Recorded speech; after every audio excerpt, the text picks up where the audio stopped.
শবে মেরাজের নামাজ কয় রাকাত এবং পড়ার পদ্ধতি কি? শবে বরাজের নামাজ আছে ভাই, এবং রাকাতও আছে, আমরা অনেকে জানি না। শুনেন না, আজকে শবে মেরাজের নামাজ হলো 5 ওয়াক্ত। কয় ওয়াক্ত? শবে মেরাজ উপলক্ষে বা মেরাজকে কেন্দ্র করে প্রতিদিন 5 ওয়াক্ত নামাজ পড়তে হবে, কারণ এই 5 ওয়াক্ত নামাজ কোত্থেকে আসছে? অতএব এটা মেরাজ উপলক্ষের নামাজ বলা যায়, মেরাজকে কেন্দ্র করে এই নামাজ আসছে, তাই না? অতএব মেরাজের নামাজ বলতে যদি কিছু থাকে তাহলে সেটা হলো কোন নামাজ? 5 ওয়াক্ত নামাজ। আর 5 ওয়াক্ত নামাজের রাকাত সংখ্যা নিয়ম তো জানা আছে, তাই না? অতএব তাহলে আর মেরাজের নামাজের আলাদা নিয়ম না বললেও চলবে। আমাদের দেশে অনেকে মনে করেন না, মেরাজের রাত্রে আলাদা নামাজ আছে, 2 রাকাত 2 রাকাত করে এত রাকাত, এই সূরা এতবার, ওই সূরা এতবার, এরকম কোন নামাজের কথা হাদিসে বর্ণিত হয় নাই। নবী করিম সাল্লাল্লাহু আলাইহি ওয়াসাল্লাম মেরাজ হয়েছে সেটা সত্য, বরং মহাসত্য। তার ইসরা হয়েছে সেটি সত্য, মহাসত্য। কোরআনে আয়াত আছে, অস্বীকার করলে ঈমান থাকবে না। কিন্তু সেই মেরাজ ঠিক কোন সনে হয়েছে, কোন তারিখে হয়েছে, এগুলো নিয়ে প্রায় 15-16টা মত আছে ইতিহাসবিদদের মধ্যে। অনেকেই বলেছেন, ইবনে শিহাব জুহরি রাহমাতুল্লাহর মতো মানুষ, আর অনেকে বলেছেন এটা হয়েছে রবিউল আউয়াল মাসে, অনেকে বলেছেন শাওয়াল মাসে, অনেকে বলেছেন রমজান মাসে, অনেকে বলেছেন রজব মাসে। রজব মাসের 27 তারিখের কথাও 1-2 জন মুহাক্কিক বলেছেন, তবে বেশিরভাগ মুহাক্কিকদের মত হলো ভিন্ন। যাই হোক, তো যেটা কোন তারিখে হয়েছে সেটা নিয়েই হাদিসে কোনো সুস্পষ্ট বিশুদ্ধ হাদিসে কোনো বর্ণনা পাওয়া যায় না। ইতিহাসবিদদের মধ্যে নানা মত পার্থক্য আছে। সেই রাতকে কেন্দ্র করে বিশেষ কোনো নামাজ নাই। হ্যাঁ, মেরাজ থেকে আমরা শিক্ষা গ্রহণ করব। নবী সাল্লাল্লাহু আলাইহি ওয়াসাল্লাম যা এনেছেন, যে গুনাহগুলোর শাস্তি দেখেছেন, সেগুলো থেকে বেঁচে থাকবো, আর 5 ওয়াক্ত নামাজকে সর্বোচ্চ গুরুত্ব দিব ইনশাআল্লাহ। এটা হবে মেরাজের নামাজ। রাস্তা থেকে কষ্টদায়ক কোনো কিছু পড়ে থাকতে দেখলে সরিয়ে যাওয়া, সরিয়ে ফেলা। 2, কোনো খুশির সংবাদ শুনলে সিজদা শুকরিয়া আদায় করা। 3, কোনো ভুল অন্যায় গুনাহ হয়ে গেলে 2 রাকাত সালাতুত তওবা পড়া। 4, কোনো ভুল হয়ে গেলে একটু দান দক্ষিণা করে প্রায়শ্চিত্ত করা, মুখে শুধু তওবা না, কিছু দানও করা। 5, কোন একটা মজলিসে বসে আছেন, কোথাও বেশি আছেন, বেশি বেশি ঘন ঘন ফাঁকে ফাঁকে ইস্তেগফার পড়া, আস্তাগফিরুল্লাহ অতব পড়া। 6, ওসিয়ত লেখার মতো কিছু থাকলে পরিবার পরিজনকে সম্বোধন করে ওসিয়তনামা লিখে রাখা, মৃত্যুর আগে আগে, প্রয়োজনে কদিন পর আপডেট করবেন। 7, এশার পরে দ্রুততার সাথে তাড়াতাড়ি ঘুমায় পড়া, দেরি না করা। 8, এশার নামাজ একটু বিলম্ব করে পড়া, এশার আগে খানা খেয়ে ফেলা। 9, সম্মানিত 4 মাস জিলকদ, জিলহজ, মুহররম এবং রজব, এই 4 মাসকে সম্মান দেওয়া, অর্থাৎ সম্মান, এই 4 মাসে গুনাহ থেকে বাঁচার বিশেষ চেষ্টা করা, রুটিন ইবাদতগুলোকে বিশেষ গুরুত্বের সাথে করা।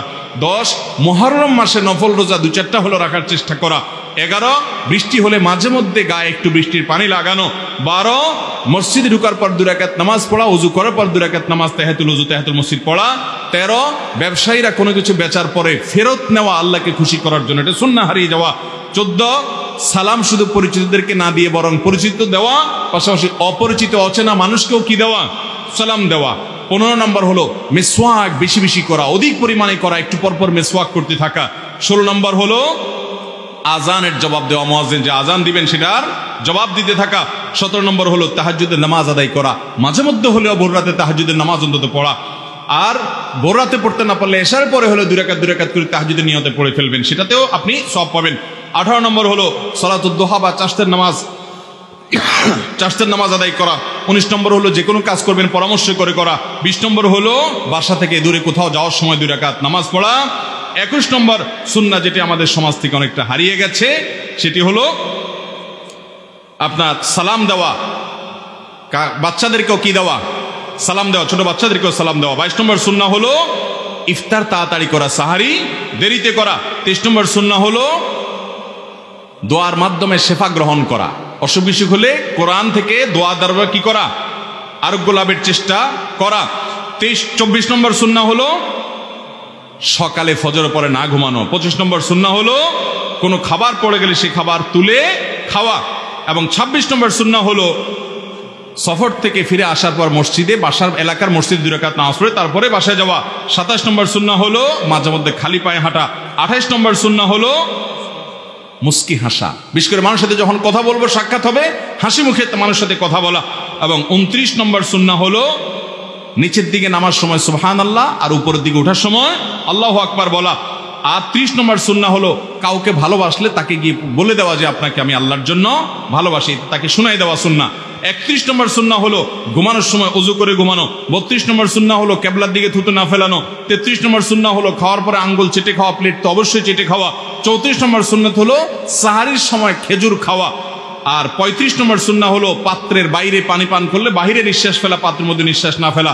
36 নম্বর সুন্নাহ হলো কোনো আশ্চর্যজনক কিছু দেখলে অভিভূত হলে সুবহানাল্লাহ এবং আল্লাহু আকবার পাঠ করা।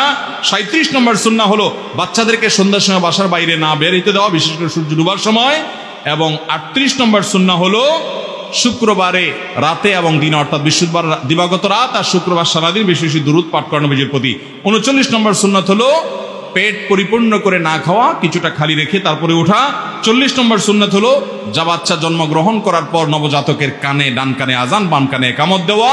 এর বাইরে আরো বলেছি চন্দ্র মাসের 13, 14, 15 এই দিনগুলোতে কি করা, রোজা রাখা, আরো সুন্নতের কথা বলেছি। আল্লাহ রাব্বুল আলামিন এই হারানো সুন্নতের সবগুলো সুন্নতকে আমাদেরকে আমল করা, আমাদের পরিবারের মধ্যে প্রতিষ্ঠিত করা, সমাজের মধ্যে প্রতিষ্ঠিত করা, সর্বত্র প্রচার করার তৌফিক দান করুন।